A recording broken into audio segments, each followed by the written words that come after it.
Hello everyone, you are welcome in my YouTube channel Study with Concept.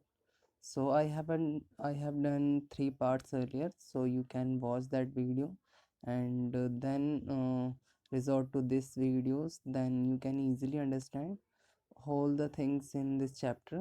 So in this chapter we will try to know all the things in Hindi. So we have done so far, तो अभी तक हमने पढ़ लिया है कि हड़प्पा सभ्यता में कृषि कैसे की जाती थी, वहाँ पर क्या क्या तरीके थे कृषि करने के, कृषि प्रौद्योगिकी कैसी थी, हम वहाँ पर निर्वाह कैसे कर सकते थे, और जो पुरातत्वविद हैं उनको क्या क्या साक्ष्य हड़प्पा सभ्यता से मिलते हैं जो आगे चल के हमारे लिए महत्वपूर्ण रूप से काम आएंगे। सो हमने भी ये भी पढ़ा था कि मोहनजोदड़ो एक नियोजित शहरी केंद्र के रूप में जाना जाता है, जिसकी कई सारी विशेषताएं भी थी। सो अगर आपने लास्ट वीडियो नहीं देखी है तो पहले आप वो जाके देखिए। एंड देन हमने पढ़ा था कि हड़प्पा सभ्यता की एक अनूठी पहली उसकी नालियों का निर्माण था, तो वो भी मैंने आपको करा दिया है। और जो गृह स्थापत्य है वो भी मैंने करा दिया। दुर्ग दुर्ग जो संरचना उसके अंदर 2-3 प्रकार की संरचनाएं मिली हैं, एक स्नानागार है और एक सभागार है। सो ये भी मैंने आपको करा दिया, तो प्लीज़ उन वीडियोस को देखें पहले।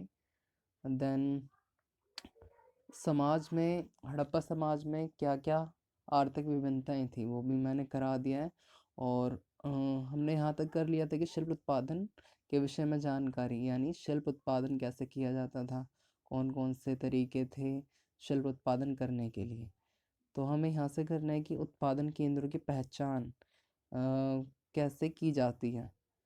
हड़प्पा सभ्यता में जो शिल्प उत्पादन था वो बहुत महत्वपूर्ण है, और जो हमारे पास 3 विधियां हैं जो हम इससे पहचान कर सकते हैं कि हड़प्पा सभ्यता में यहाँ पर शिल्प केंद्र हुआ करता होगा।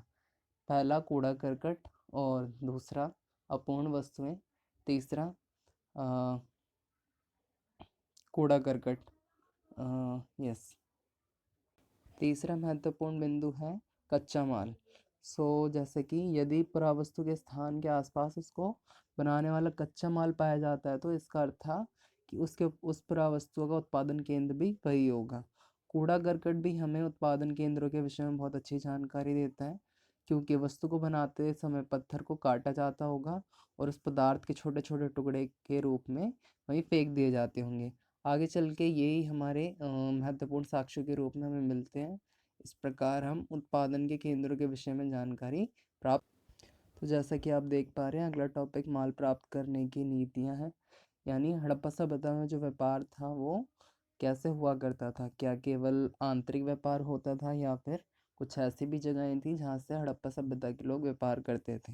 जैसा कि हम जानते हैं कि हड़प्पा हड़प्पा सभ्यता के अंदर व्यापार आंतरिक भी होता था और बाहरी व्यापार भी होता था।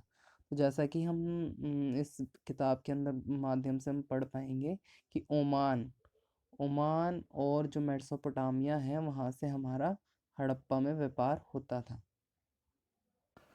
ओमान के स्थल से हड़प्पाई मर्तबान मिला जिसके ऊपर काली मिट्टी का लेप चढ़ाया गया है, और ओमान के जो तांबे हैं वो हड़प्पा सभ्यता में पाए गए हैं। तांबे के वस्तुओं में निकल के अंश प्राप्त हुए हैं। अनुमान लगाया जाता है कि संभवतः हड़प्पावासी ओमान से व्यापार करते होंगे। और अगला हमारा महत्वपूर्ण बिंदु है मेसोपोटामिया। मेसोपोटामिया भी उतना ही महत्वपूर्ण है जितना कि ओमान। तो कुछ साक्ष्य हमें मेसोपोटामिया से भी मिलते हैं। मेसोपोटामिया के स्थलों से मिले तांबे के जो निकल के अंश हैं वो भी सेम है। और मेसोपोटामिया सभ्यता के लेखों में मेलुआ शब्द का महत्वपूर्ण रूप से प्रयोग किया गया है। जो मेलुआ शब्द है वो बहुत ज़्यादा महत्वपूर्ण है, एग्जाम में भी पूछा जाता है। तो जिसका मतलब होता है समुद्री यात्री। संभवतः जो मेलुआ शब्द है वो हड़प्पाई वासियों के लिए ही प्रयुक्त किया जाता था। तो आप ये सुदूर के क्षेत्रों से संपर्क जानने में इस वाले पैराग्राफ में पढ़ेंगे कि हड़प्पा सभ्यता का व्यापार आंतरिक रूप से और बाहरी रूप से बहुत ज़्यादा महत्वपूर्ण था। और ओमान और मेसोपोटामिया के विषय में आप इसमें जान पाएंगे। आज की इस वीडियो में इतना ही। Thank you for watching it.